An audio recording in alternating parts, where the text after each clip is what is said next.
Olá, meus caros, dando prosseguimento à série de meditações nos Evangelhos, continuando no livro de São Mateus, capítulo 3, versículo 1 em diante, vamos falar do grande profeta considerado por Jesus, o maior de todos eles, João Batista.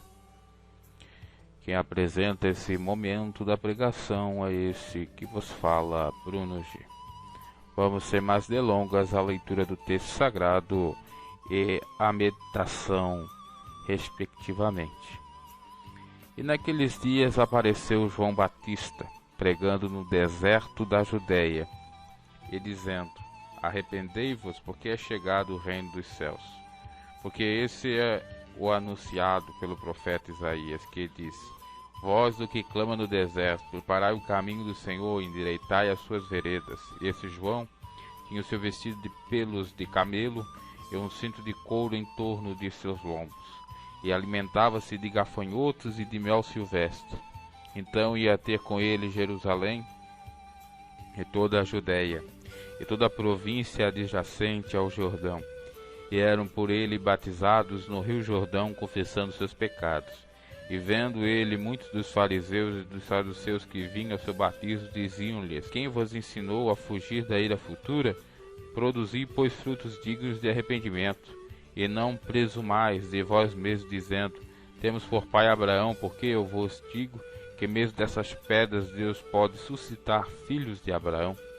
E também agora está posto o machado à raiz das árvores. Toda árvore, pois, que não produz bom fruto, é cortada e lançada no fogo. E eu, em verdade, vos batizo com água para o arrependimento, mas aquele que vem após mim é mais poderoso do que eu, cujas alparcas não sou digno de levar. Ele vos batizará com o Espírito Santo e com fogo. Em sua mão tem a pá. Ele limpará a sua eira e recolherá no celeiro seu trigo, e queimará a palha com o fogo que nunca se apagará. E João Batista, ou batismo de João, é citado também nos outros evangelistas, todos eles, Marcos, Lucas e João. A palavra João quer dizer, do hebraico, agraciado por Deus, ou alcançou a graça e a misericórdia de Deus, ou também Deus é cheio de graça, ou Deus perdoa. Batista quer dizer batizar. Então, o agraciado de Deus, batizador. Essa seria a tradução do nome de João Batista, que era filho de Isabel e, por conseguinte, era prima de Maria, mãe consanguínea de Jesus.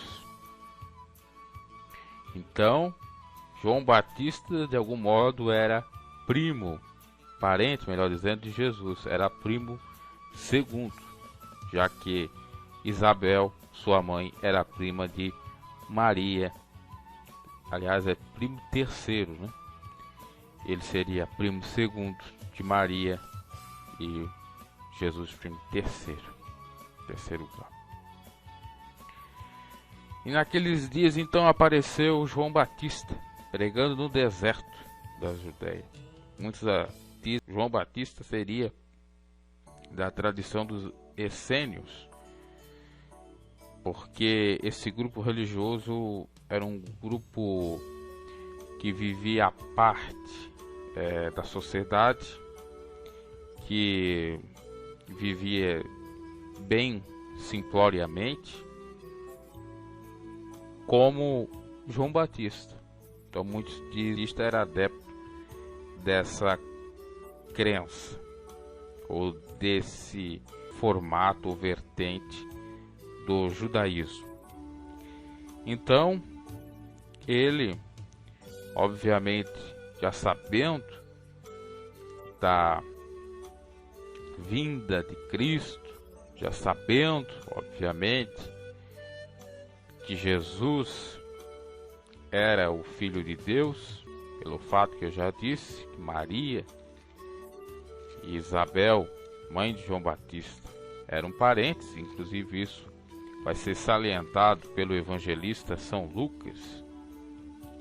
e nós vamos ler até a passagem, ou pelo menos alguns versículos dessa passagem, fica mais claro. Maria visita Isabel, capítulo 1, versículo 39. Naqueles dias, levantando-se Maria, foi apresentada às montanhas e entrou em casa de Zacarias e saudou Isabel. E aconteceu que, ao ouvir a saudação de Maria, a criancinha saltou no seu ventre. Isabel foi cheia do Espírito Santo e clamou com grande voz e disse: Bendita és tu entre as mulheres, porque Jesus estava nascendo ou formando no ventre de Maria, enquanto que Isabel também estava grávida. Possivelmente entre ambos seria de meses.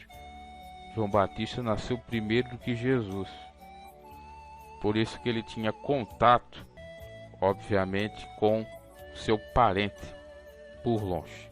Então João Batista foi o precursor do Evangelho de Cristo.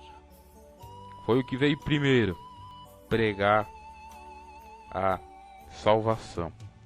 Interessante é que Deus escolhe praticamente uma família, né, para fazer a sua obra. João Batista, filho da prima de Maria. Maria, mesma família, portadora de Jesus. Olha que interessante. E assim Deus escolhe quem Ele quer para fazer a sua obra, e no tempo que Ele quer, na época que Ele quer, no lugar que Ele quer, ou que Ele quiser. Então João Batista foi cumprir o que estava ali designado para fazer. Foi pregar o Evangelho. Foi falar de Jesus antes do ministério de Jesus se iniciar, com quase 29 anos de idade. E pregava no deserto da Judéia.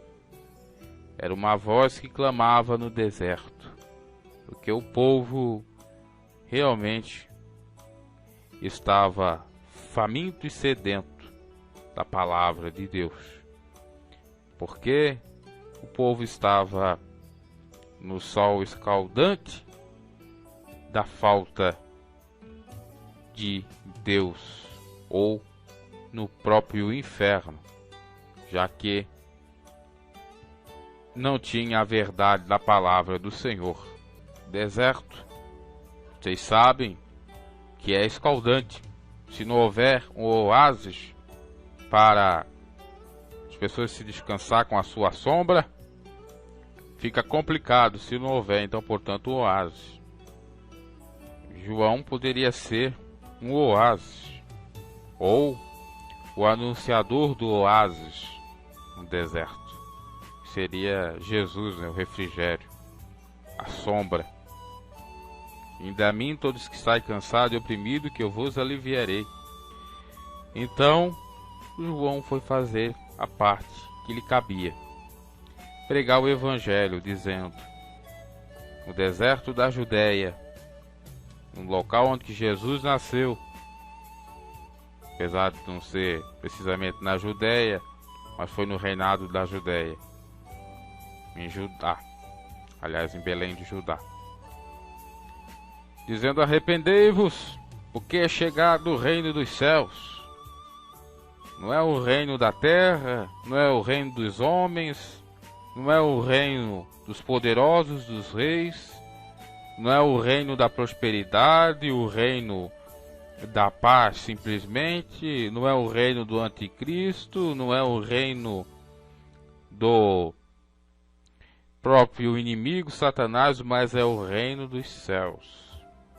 E veja só que o reino não é só de um céu, é de vários céus. E se nós formos estudar à luz da palavra de Deus, exatamente constatamos que existe mais do que um céu, porque Paulo foi até o terceiro céu. E segundo a escatologia teologicamente existem 3 céus. O terceiro seria o paraíso de Deus, o segundo intermediário onde estariam o diabo e seus anjos, e o primeiro esse que nós vimos. Até porque o diabo e seus anjos não foram lançados no fogo do inferno ainda.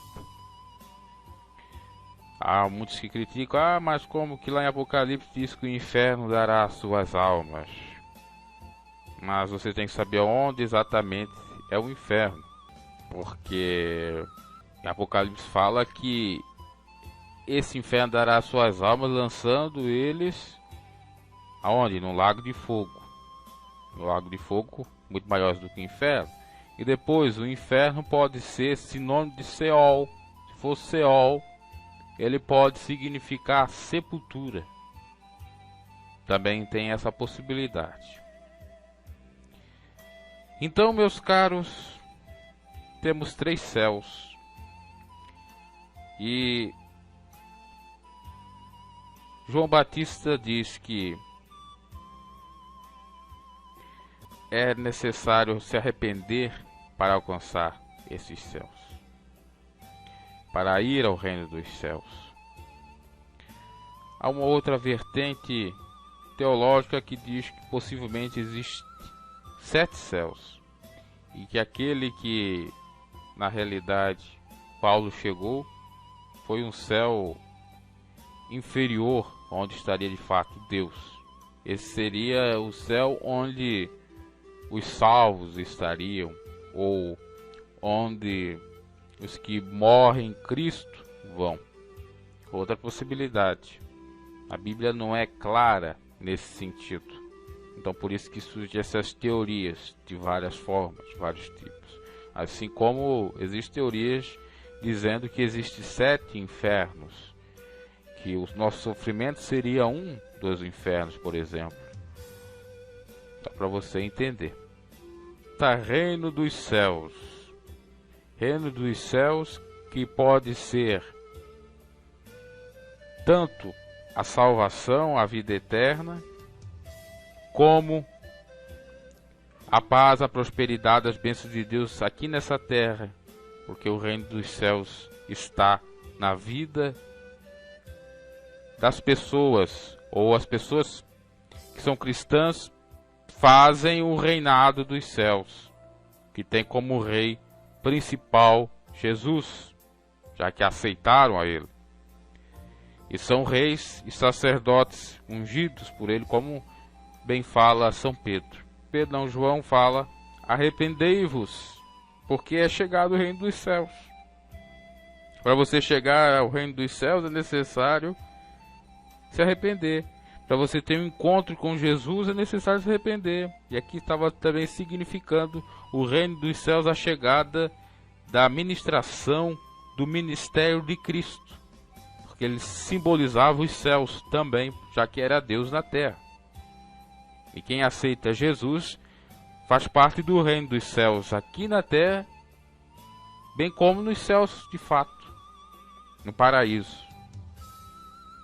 Já que os céus aqui é simbólico, não é o céu, simboliza paraíso, morada de Deus, bênção de Deus, paz de Deus, tudo que seria bom. O alto sempre seria coisa boa e para baixo coisa ruim, obviamente, né?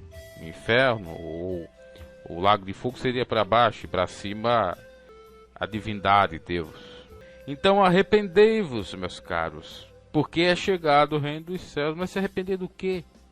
Das suas malícias, dos seus pecados, dos seus maus intentos, de falar mal, de fazer mal ao próximo, de não adorar a Deus de verdade, sim se prostrar diante de outros deuses, diante do Deus dinheiro, do Deus vaidade, da soberba. Arrepende o tempo e a hora é agora, ou são agora. O que é arrepender? É rever os seus conceitos, é pedir perdão ao Senhor, mesmo que na sua consciência você ache ou pense que não seja um pecador, mas você é, porque Deus olhou para o mundo e não viu nenhum justo sequer. Em Cristo Jesus você alcança perdão, você passa a ser limpo. Se você quer o reino dos céus, arrepende. Tem uma sentença muito conhecida, um dito popular que diz: todo mundo quer ir para o céu, mas ninguém quer morrer. Simbolicamente, é isso que João Batista está falando. Se você quer o reino dos céus, é necessário morrer, se arrepender. A Bíblia fala de morte simbólica, quando os cristãos morrem para o mundo, morrem para o pecado, morrem para Satanás e têm uma nova vida em Cristo Jesus e ressuscitam para Deus. São cadáveres para o mundo, para o pecado, mas para Deus estão vivos, ressurretos, ressuscitados. Se você quer ir para o céu, morra. Morra para o pecado, morra para o mundo, morra para Satanás. Jesus disse certa feita em João: se o trigo não morrer, o que acontece? Se o trigo não morrer, ele não nasce. Então é necessário que o trigo morra. Bem como foi necessário que Cristo morresse, padecesse, para nos salvar. Porque se assim não fosse, não existiria salvação. Não teria sentido nada. Na verdade vos digo que se o grão de trigo cair na terra não morrer, fica ele só, mas se morrer, dá muito fruto. Jesus falando acerca da sua glorificação e da nossa também, que em Cristo passamos a ter, e é necessário exatamente a morte simbólica no batismo, sepultando o velho homem e nascendo o novo homem para Cristo Jesus, nascido da água e do Espírito. Então João Batista já estava preparando o caminho para Jesus, estava preparando os discípulos para seguir a Jesus e dizendo: olha, o céu está próximo, o reino dos céus está próximo, se arrependa, que o Messias está chegando. Porque como foi anunciado pelo profeta Isaías, voz do que clama no deserto, prepara o caminho do Senhor, endireitai as suas veredas. João Batista foi preparando o caminho, endireitando as veredas, endireitando os caminhos tortuosos. E assim, quem faz hoje em dia esse trabalho é o Espírito Santo, usando os servos do Senhor para serem canais de bênção, para levar o Evangelho que aplana o caminho, que endireita as veredas. Quando Jesus estava em vida na terra, foi João Batista que preparou o caminho. Cumpriu-se então essa profecia. E esse João, que tinha uma vida bem simplória, como já disse, era simples como uma pomba e prudente como uma serpente. Tinha seu vestido de pelos de camelo e um cinto de ouro ou de couro em torno de seus lombos, e alimentava-se de gafanhoto e mel silvestre. A roupa dele era bem simplória, bem mesmo. E seu alimento, então, nem se fala. Gafanhotos, que Salomão chega a falar, dizendo que são sábios, porque não têm reino, e se viram. João Batista se alimentava desses, e simbolicamente se inspirava neles, porque eles não tinham ou não têm, né, os gafanhotos do rei ou alguém para lhes comandar, mas eles saem, eles têm autonomia, procuram o seu próprio alimento, vão fazer as suas próprias crias, vão viver. E assim João, no mesmo dama no deserto. Obviamente que ele sabia que Jesus ia fazer o trabalho completo, que ele não estava sozinho, mas naquele momento sim. se espelhando, portanto, nesse gafanhoto. E se alimentava de mel silvestre. O mel é sinônimo de doçura, candura, de vitória. Então ele sabia que na sua solidão, mesmo sendo um pregador solitário, no deserto da Judéia, ele ia ter o gosto doce da vitória. Ele ia contemplar, ele iria ficar maravilhado com destaque. Iam a ter com ele até Jerusalém, ou em Jerusalém, e toda a Judéia e toda a província adjacente ao Jordão. Os que moravam em Jerusalém, os que eram da Judéia e do Rio Jordão, porque criam na sua palavra, que davam crédito à sua pregação. E o profeta Isaías fez essa indagação: quem dará crédito à nossa pregação? Isso até se cumpriu em Jesus, porque o crucificaram justamente por não ter dado crédito à sua pregação de amor, de salvação e vida eterna. E João, então, mesmo sendo simples, pobre, estando solitário, pregando no deserto, ele tinha seguidores, porque o próprio Deus mandava para ele o batizar. No entanto, existiam alguns que só aparentemente queriam se batizar para se destacar socialmente, tão simplesmente, e não ter nenhum compromisso com o Evangelho, com a palavra do Senhor, em ser um discípulo verdadeiro do Senhor. É isso que nós vemos, ou lemos no versículo 7 e 8. Vendo ele, João Batista, muitos fariseus e saduceus, os guardadores zelosos da lei, saduceus, os que não criam em ressurreição, que vinham ao seu batismo, diziam-lhes: raça de víboras, de cobras, quem vos ensinou a fugir da ira futura? Porque eles não estavam dando importância ao batismo, não estavam levando a sério. Os fariseus não estavam sendo tão zelosos como aparentavam ser da lei, dos profetas, acreditando no cumprimento da palavra, das profecias dos profetas do passado, da vinda do Messias. Então, batizar por se batizar é o que muitos hoje em dia fazem, meus caros, principalmente alguns políticos.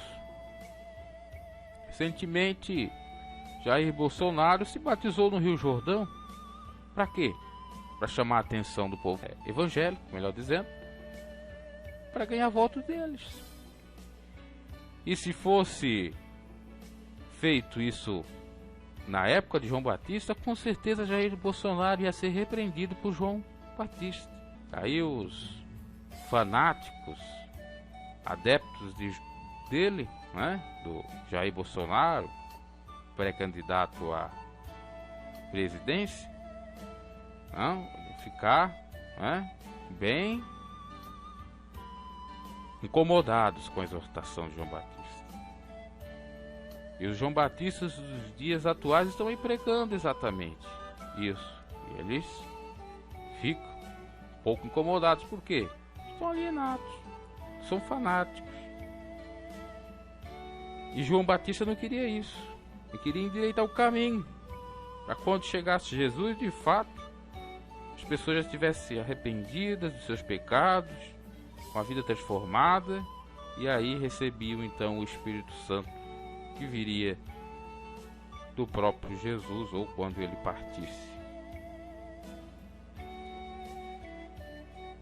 E vendo ele muitos fariseus, dos saduceus, que vinham ser batizados de raça de víbora, quem vos ensinou a fugir da ira futura? Eles estavam fugindo da ira futura porque eles estavam se batizando? Quem vos ensinou a fugir da ira futura? É uma pergunta. Estavam de fato fugindo da ira futura, se batizando? Ou não? Ou era simplesmente hipocrisia? Aparentemente estavam cumprindo a justiça de Deus, mas eles não iam fugir da ira futura, porque não estavam sendo obedientes, sinceros, transparentes. E aqui a ira futura poderia simbolizar tanto Jesus, que viria e pregaria duro para eles por conta da sua hipocrisia, bem como a ira futura no plano ou no enfoque, ou melhor dizendo, do fim de tudo. No versículo 8: produzi, pois, frutos dignos, verdadeiros, fidedignos, de arrependimento. Não fique cocheando em dois pensamentos. Não fique tutubiando, vacilando. Faça a sua parte, para que, de fato, deixem de ser Maria vai com as outras. Ah, porque o fulano está se batizando, eu também vou me batizar. Deixe de competir com o seu próximo. Não, se ele é santo, eu também quero ser santo. Deixe de querer se aparecer para a sociedade. Não, agora eu me batizei, agora eu pertenço ao grupo dos evangélicos e tenho certeza que eles vão votar em mim ou vão me ajudar quando eu precisar. Políticos e poderosos, empresários e afins. Então é para esses a exortação de João Batista, tanto na sua época, como no presente e no futuro. Sempre será essa pregação respaldada, aceitável, aplaudida por Cristo, aceita por Ele. Porque João Batista tinha a missão de aplanar os caminhos, e por isso que seu discurso, a sua pregação era rígida, dura. Não como a de Jesus, que foi até muito mais, né? Em determinados episódios. Principalmente quando ele está pregando e aparecem os discípulos. Mestre, quem vai aguentar esse seu discurso duro? Olha, vá com eles. E Pedro se levanta e diz: olha, mestre, não dá. Só tu tens palavras de vida eterna. Então, veja que a pregação de Jesus foi mais dura que de João Batista. Porque se cumpre esse versículo 7. Eles estavam se batizando por se batizar, achavam que é tudo de qualquer maneira, de qualquer forma. Aí quando vão ter um encontro com Jesus, desce a lenha, desce a madeira. Talvez se arrependam. Que Deus castigue e repreende todos aqueles que o amam. Às vezes eu digo, mas é o mais sincero e correto para nós mudar nossos caminhos, porque do contrário nós nunca vamos nos acordar, vamos sair dos maus caminhos, não vamos fazer a vontade de Deus, não vamos fazer o bem para o próximo e nem para nós mesmos. Então é necessário o discurso forte, não violento, não arrogante, estúpido, por mais que assim possa transparecer, mas na autoridade que Deus dá da palavra, da exortação do próprio Espírito de Deus. Pregação essa que vem dos céus e não do próprio homem que quer se exaltar, porque acha que tem algum poder de Deus que é grande coisa e que tem um poder nas mãos para ferir quem Ele quer, disciplinar quem Ele quer, passar a espada em quem Ele quer. Nós temos que tirar o espírito de Pedro, que ainda não tinha o Espírito Santo de Deus. Espírito esse carnal, humano, que pegou a espada para cortar a cabeça do soldado Malco. A sorte é que pegou pelo lado da orelha e a cortou, senão era para realmente decapitar a cabeça, melhor dizendo, e matar o soldado Malco. Jesus mandou, exortou, foi colocar o que? A orelha novamente no local, no lugar. Tem muito espírito de Pedro aí que não está bem convertido porque não tem o Espírito de Deus. Está convencido demais, coração endurecido, presunçoso, acha que sabe tudo, que pode tudo, que promete não negar Jesus e nega, que diz que Jesus não vai passar pela crucificação, não vai passar nenhum perrengue, e não vai cumprir o mandamento do Senhor. E é exortado, inclusive, estava naquele momento com Satanás, porque Jesus viu que Satanás apoderou de Pedro, estava endemoniado, e Jesus expulsou. Então tem muitas pessoas aí com o espírito de Pedro, coração endurecido, humano, e sujeito a fazer a vontade do diabo no meio da igreja, no seio cristão. Temos que fugir desses. Era esses exatamente que João Batista estava pregando contra, para que fosse discípulo de Jesus de fato.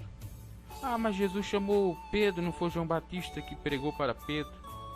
Possivelmente Pedro já deve ter ouvido algo de João Batista, não ouvido ele praticamente, mas alguém deve ter falado de João Batista, de Jesus, até Pedro ter um encontro com Jesus e Jesus chamar ele como discípulo.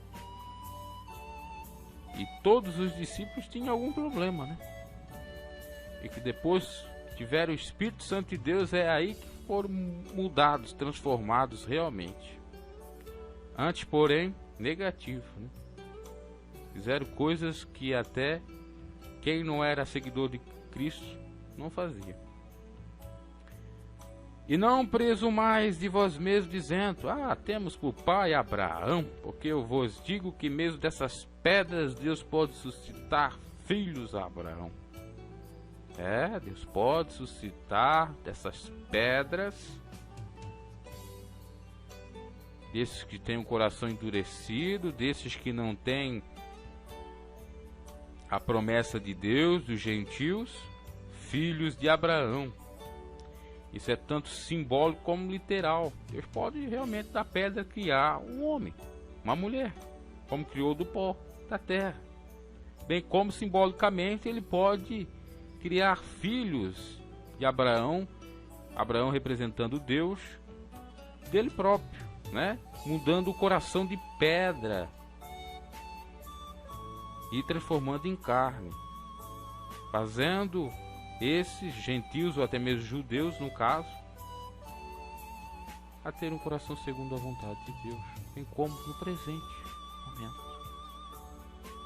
E não presumais, e não achais, e não pensais, e não cocheais, e não cogitais, e de vós mesmos, dizendo: nós temos o pai Abraão, e não esse Deus aí que João está pregando, e não esse Jesus que diz que é filho de Deus, porque Deus pode fazer coisas maiores, e foi o que ele fez, né?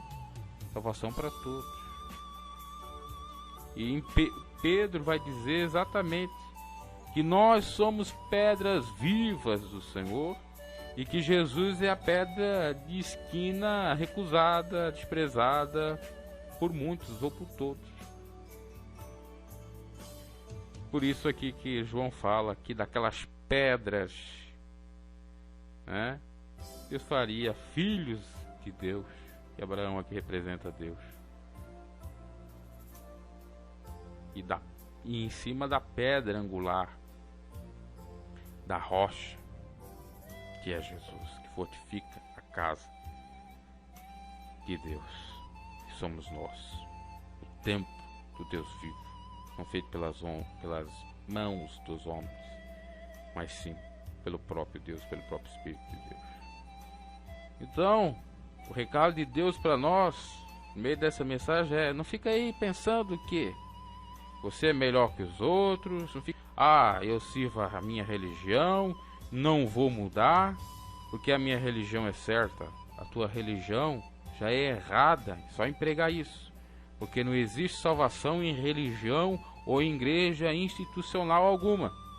Existe salvação só na pessoa bendita de Jesus Cristo, que é a palavra, que é a doutrina, e que resume em amor. Amar a Ele sobre todas as coisas, a Deus, e a você, ou ao próximo, melhor dizendo, como a você mesmo, como a si mesmo. Não fica aí pensando, não, Deus vai ter misericórdia de mim porque eu lembro dele, porque eu clamo por ele, porque eu faço caridade. São Paulo vai dizer, ainda que fizesse caridade, ainda que queimasse meu corpo vivo, ainda que fizesse isso e aquilo, não tivesse amor, de nada adiantaria. Ele está falando ali, não é do amor aparente, tivesse o amor de verdade, que provém da essência da pessoa, não da aparência. Só quem sabe que nós temos esse amor verdadeiro, puro, santo, que provém do nosso interior e está na nossa essência, é Deus. E a Ele ninguém pode enganar, porque todas as coisas estão nuas e patentes aos seus olhos. Então não fica aí pensando, não, eu sou melhor que o fulano, que o ciclano, que o beltrano, porque você não é. Você é pobre, miserável, pecador. Você é pó e cinza. Você carece da misericórdia do Senhor. Você não pode fazer nada sem Jesus, como ele bem disse. Sem mim nada podeis fazer. Então pare com isso. Pare com essa soberba. Pare com essa presunção, com essa vanglória. Pare com essa exaltação. Seja humilde, porque aos humildes Deus dá graça, e aos soberbos Deus resiste. E também agora está posto o machado à raiz das árvores, para cortar as árvores. Lembrando que para o Senhor nós somos árvores. Como ele disse, pelos frutos conhecereis as árvores. Se o fruto é bom, a árvore é boa. Se o fruto é mau, a árvore é má. Se o fruto está podre, a árvore podre está. Se está produzindo frutos que são bons e que ainda não apodreceram, a árvore ainda está boa. Esse simbolismo. E vem João dizer agora, está posto o machado à raiz das árvores, para cortar o mal de uma vez por todas, o mal pela raiz. Toda árvore, pois, que não produz bom fruto, é cortada e lançada no fogo. Toda árvore que não se arrepende de verdade é cortada e lançada no lago de fogo. Toda árvore, pessoa, humana, homem, mulher, que não produzir bons frutos, ou frutos dignos de arrependimento, serão cortados, lançados fora da presença do Senhor. Não terão as benevolências do Pai, não alcançarão as bênçãos nessa vida e tampouco na vindoura, que é a vida eterna. Por isso é necessário mudarmos enquanto há tempo, começarmos a produzirmos bons frutos, desprezarmos os frutos podres e passarmos a produzir bons frutos. Frutos esses quais são, meus caros? Está lá na Bíblia descrito os frutos que nós devemos produzir. Gálatas capítulo 5, versículo 16 em diante, que fala das obras da carne e os frutos do Espírito. Digo, porém, andai em espírito e não cumprireis a concupiscência da carne, porque da carne cobiça contra o espírito e o espírito contra a carne. Há uma guerra, há um conflito entre ambos. A carne querendo produzir frutos maus e o espírito querendo produzir frutos bons. Se sois guiados pelo Espírito, então não estás mais debaixo da lei, porque as obras da carne são manifestas. O que é produzir um fruto mau? É ser um prostituto, um adúltero, uma adúltera. É cometer prostituição, impureza, lascívia, idolatria, feitiçaria, inimizades, porfias, lutas, emulações, conflitos, iras, pelejas, guerras, dissensões, heresias, falsificar o evangelho, deturpar a palavra de Deus, invejas, cobiçar o que o outro tem, homicídios, matar as pessoas, seja psicologicamente, espiritualmente, no âmbito que for, bebedices, os beberrões, as glutonarias e coisas semelhantes a essas, acerca das quais eu declaro que já antes vos disse que os que cometem tais coisas não herdarão o quê? O reino de Deus. O que João Batista pregou? Como é que foi a pregação de João Batista? Arrependei-vos para... Ou porque o reino dos céus é chegado. O reino dos céus e o reino de Deus é a mesma coisa. Os frutos impedem do reino de Deus ou o reino dos céus chegarem a nós aqui nessa vida. Já aqui nessa vida, quanto mais pós-morte. Então agora vem os frutos do Espírito. Que quais são? Caridade, amor. Versículo 22 do capítulo 5 aos Gálatas. Gozo, alegria. São 9. Amor, alegria, paz, tranquilidade. Quarto, longanimidade. Poderia ser paciência. Benignidade, fazer o bem. Bondade. 6, ser uma pessoa boa, justa, proba. 7, fé, crer no Senhor. Sem fé é impossível agradar a Deus. Mansidão, ser manso, simples como uma pomba, ser calmo. E por último, temperança, equilíbrio. Então, para você não ser cortado, não ser destruído e lançado no fogo do inferno, é necessário produzir os bons frutos de quem? Do Espírito de Deus, que foram esses que nós acabamos de ler há pouco, que está lá em aos Gálatas 5, 22. Então, meus caros, a hora é essa. Vamos produzir bons frutos. Não vamos colocar empecilhos. Não vamos dizer, ah não, agora não dá, agora dá complicado. Ah não, não precisa de tanto, porque Deus é misericórdia, Deus é amor, mas Deus também é justiça. Justiça, obviamente, que é diferente dos homens, porque a justiça dos homens é trapo da imundícia, tanto para não fazer a justiça como se deve fazer, bem como para não fazer a justiça do jeito que se deve fazer. Quer dizer, quando é para colocar o culpado na cadeia, não se coloca. Quando é para colocar, aliás, não colocar o inocente na cadeia, se coloca. Então, nesse sentido, a justiça humana é trapo da imundícia. Mas a de Deus é perfeita, porque Ele julga de acordo com a reta justiça dele, que enxerga a nossa essência mais oculto, mais profundo que nós. Ele não julga pelo estereótipo, pela aparência, por aquilo que ficou por muitos conhecido, né? Pela ideia estereotipada de alguns, preconceituosa, discriminosa ou discriminatória, melhor dizendo.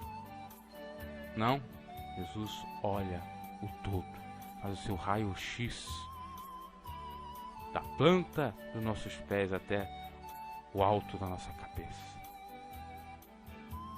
a nossa alma por inteiro, tudo, corpo, alma e espírito.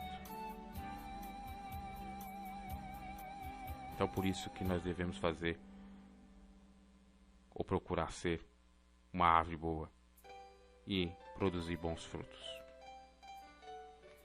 Versículo 11. E eu em verdade vos batizo com água.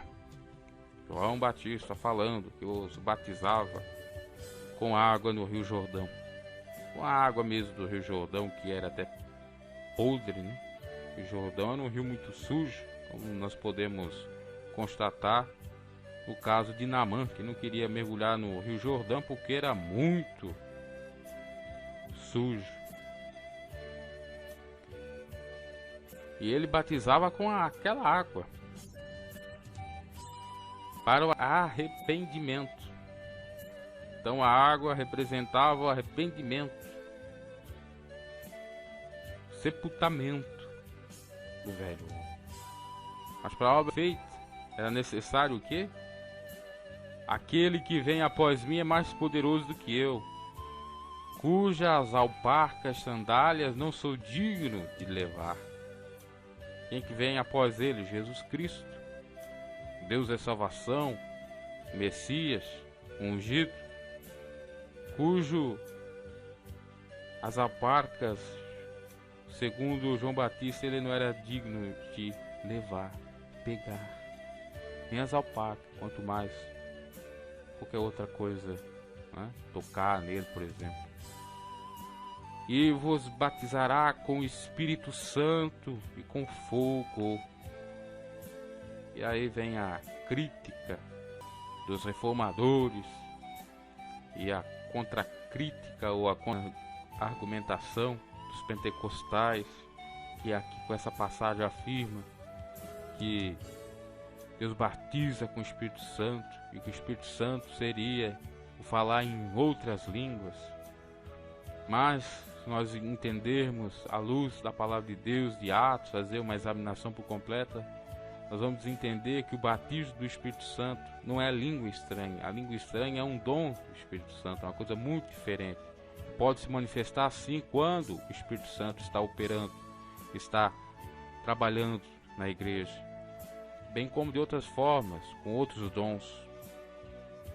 O batismo com o Espírito Santo e com fogo só se deu de fato no dia de Pentecostes, quando 120 estavam reunidos, como descreve Atos dos Apóstolos, e os discípulos ali receberam então o Espírito de Deus, conforme Jesus tinha prometido que não os deixariam órfãos. Veja, João Batista falava de Jesus,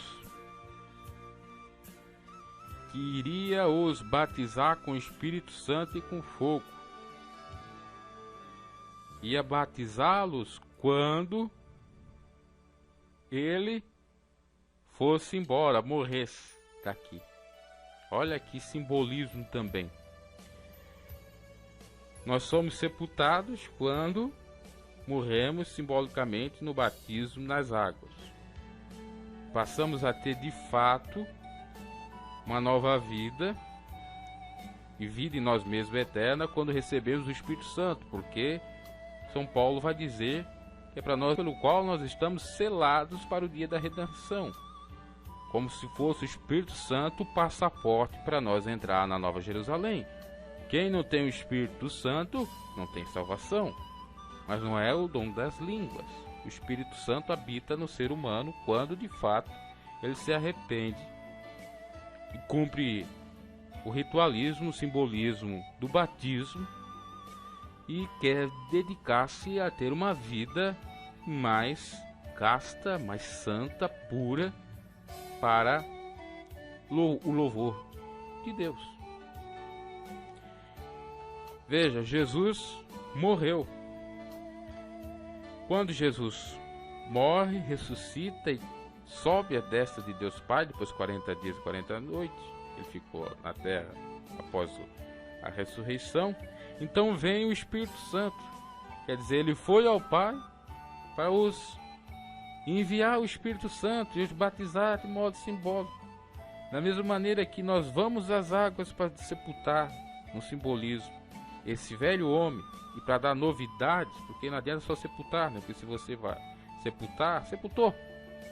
Mas tem que ter a ressurreição do aparentemente mesmo homem, mas em alma diferente, com pensamento diferente.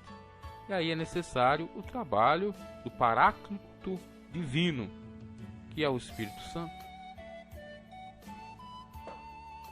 Isso que os discípulos de Jesus estavam desnorteados, né? E Jesus chegou a dizer: enquanto eu estiver aqui, não é necessário jejuar, não é necessário tomar algumas precauções, mais ou menos nesse sentido. Ele disse: não é necessário jejuar, porque enquanto o noivo está, né, precisa de alguma coisa nesse sentido, não. Agora, quando ele sair, aí sim. Ele estava se referindo exatamente ao Espírito Santo. Por isso que eles ainda não estavam bem firmados na rocha, por se firmar a partir da descida do Divino Espírito Santo. E em sua mão, melhor dizendo, tem a pá, e limpará a sua eira, e recolherá no celeiro o seu trigo, e queimará a palha com fogo que nunca se apagará. Então, ele vos batizará com o Espírito Santo e com fogo. O fogo para quê? Para limpar, para purificar. Pegará a pá e limpará toda a eira, e recolherá no celeiro o trigo, para a separação do trigo e do joio, e queimará toda a palha, tudo aquilo que não presta, que está no meio do trigo, ou joio, ou qualquer outra coisa, e lançará no fogo, que nunca se apagará. Esse fogo representando o lago de fogo. Veja só, que se não houver arrependimento de fato, para sermos árvores boas, seremos arrancados da presença do Senhor. E se permanecermos árvores boas, mas em determinado momento não nos purificarmos e não dermos frutos, não dermos de fato trigo, nós seremos queimados, lançados no fogo eterno. O trigo representa o pão que alimenta. Se nós não produzirmos o trigo, se nós não produzirmos de acordo com a palavra, ou não produzimos ou reproduzimos até mesmo a palavra, já que o trigo refere-se ao pão, refere-se à palavra, que é o próprio Jesus, que é o pão da vida, tudo será debalde, em vão. Então é necessário se arrepender, é necessário arrependimento de fato. Tem aquela máxima que diz: se arrependimento matasse, esse arrependimento tem que matar você. Esse arrependimento tem que fazer você morrer para entrar no céu. Simbolicamente, né? Não vão interpretar o pé da letra, literalmente, que eu estou falando. Para não ficar exatamente nesse sentido. Quando se arrepender e aí não puder mais fazer mais nada, aí de fato você já está morto. Então essa é a mensagem. João Batista preparando o caminho para Jesus. E na próxima edição nós falaremos do batismo de Jesus, feito por João Batista. Olha que maravilha, né? E nós vamos entender esse mistério também. Então, meus caros, aqui nós vemos que é necessário o batismo, o simbolismo do batismo. Eu fui batizado 2 vezes. 2 vezes. Pela católica e pelo protestantismo. A católica, o batismo é de aspersão, jogando água sobre a cabeça. Inclusive muitas igrejas reformadas, presbiterianas, por exemplo, assim fazem. E pelo protestantismo, veja só, não dá nem para considerar bem protestantismo, já que a presbiteriana é considerada uma protestante e faz o mesmo batismo que a católica, parecido. Tem algumas reformadas, acho que é a anglicana, que não só derrama água sobre a cabeça, pega o menino pequenininho e lava ele todo. E dali é o batismo. E num tanque, é um tanque, é uma bacia. Então vou cair pro lado pentecostal, né? Porque o pentecostal é que é mais diferente, uma outra vertente do protestantismo. Em águas, aí é o batismo por imersão, as águas de um rio. Então eu fui batizado tanto por aspersão por imersão. A Bíblia fala que aquele que crê, Jesus falou, né, que aquele que crê será salvo, e aquele que não crê será condenado. Obviamente que a questão do batismo não é tão importante assim, é necessária, porque aquele que crê tem que batizar, mas não pode ser de modo provocado ou forçado, tá?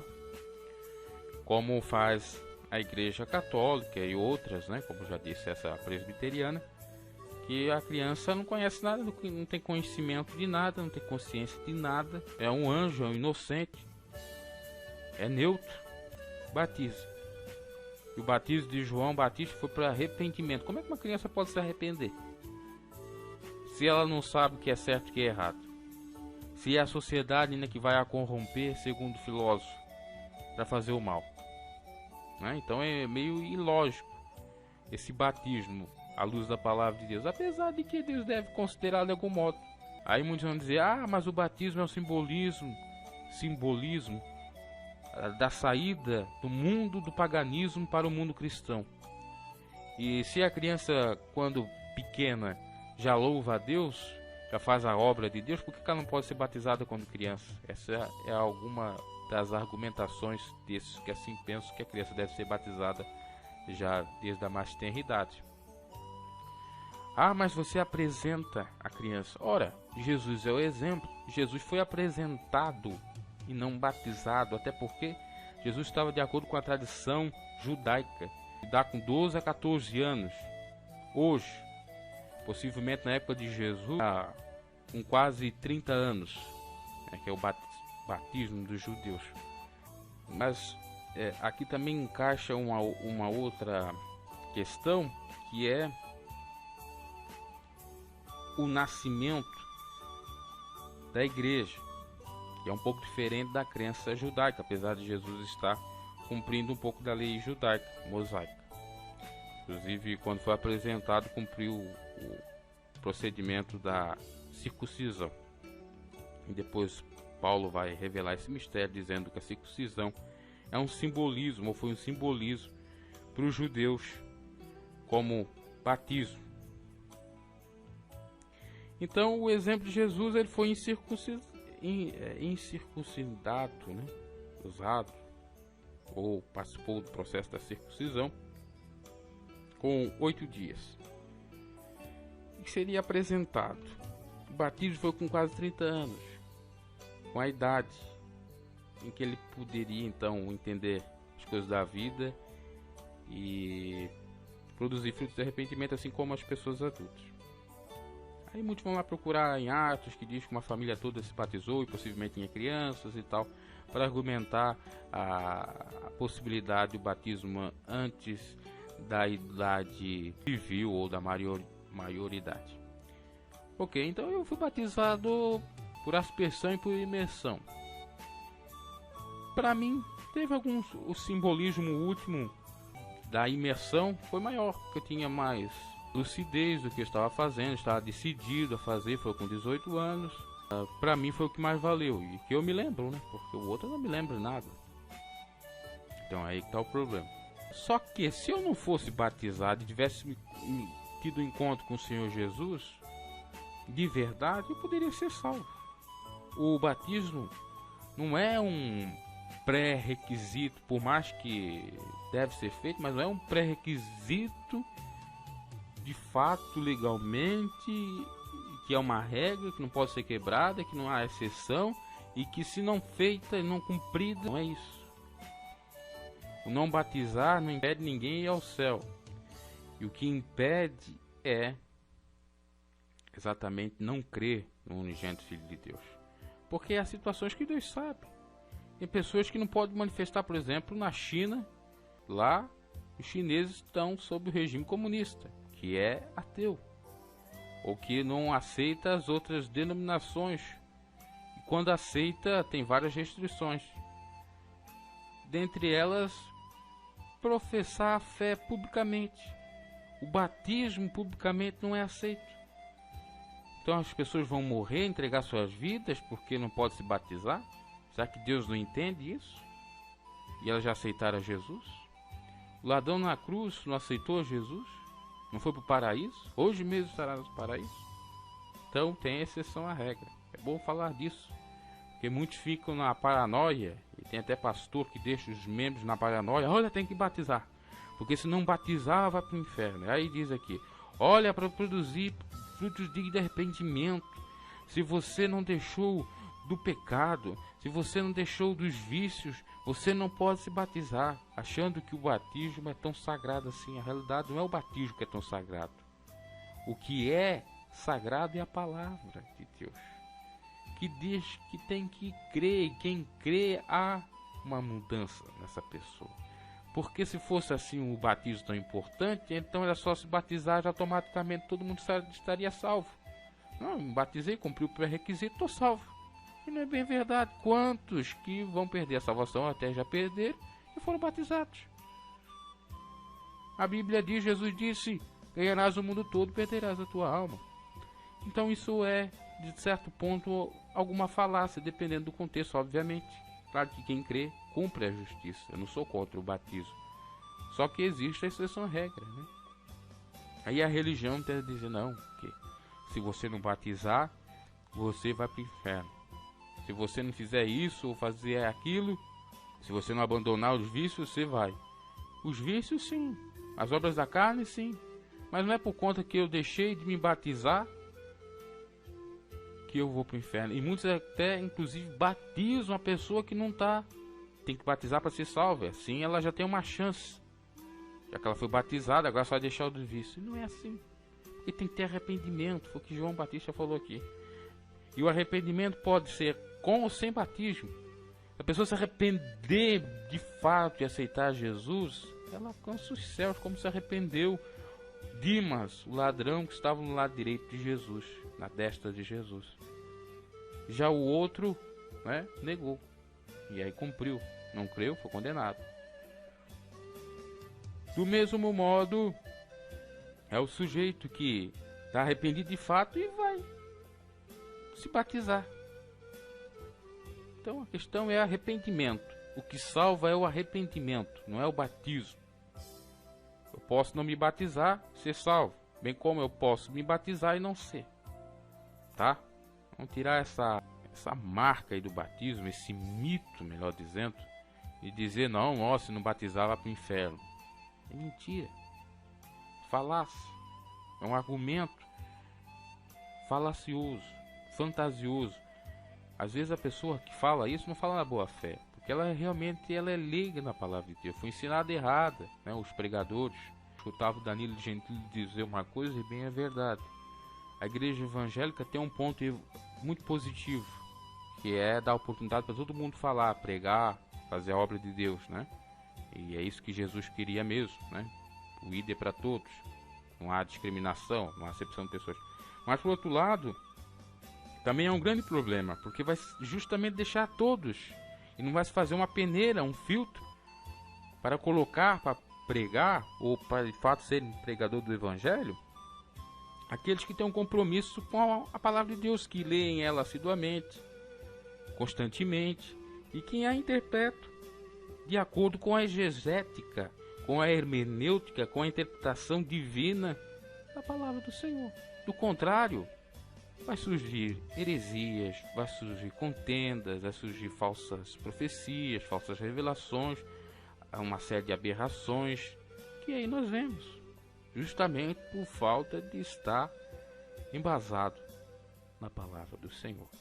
Então, isso é uma falácia, não é mentira, é uma falácia, tá? Dizer que se você não for batizado, será salvo. Se você não for batizado, você não será salvo. Ou se você for batizado, você está mais próximo a alcançar a salvação.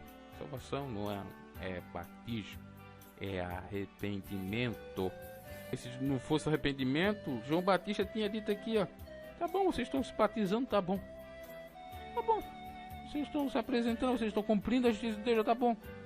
Então, ele exortou arrependimento. Tá? E por isso que tem muitas igrejas que criam contendas. Igreja, quando falo, instituições no meio dos cristãos. Ah, porque olha, tem que batizar para o inferno. Olha, tem que batizar em determinado local. A Bíblia, Jesus foi batizado no Rio Jordão, ok, mas a Bíblia não fala a regra, ó, tem que batizar no rio, e não pode ser em tanque ou em bacia, ou não pode ser em qualquer lugar. Tem que ser por imersão e não por aspersão. Não é clara nesse sentido. tá? É óbvio que Jesus foi batizado no Rio Jordão. Mas aqui também não diz se eles não pegaram uma caneca d'água e jogaram em cima da cabeça de Jesus. Será que Jesus foi empurrado para baixo mesmo, como imersão, jogado nas águas? Ah, mas aí tem que procurar a tradução original do grego, dos evangelhos, para entender um pouco melhor isso e vai dar a resposta. Mas pode ter tido também alguma mudança, né? Eu digo, à luz da palavra de Deus, que isso é secundário para Deus. O que importa é realmente o arrependimento, repito. Ok? Depois nós vamos falar um pouco mais de batismo na outra edição. Vamos falar do batismo de Jesus. Até mais.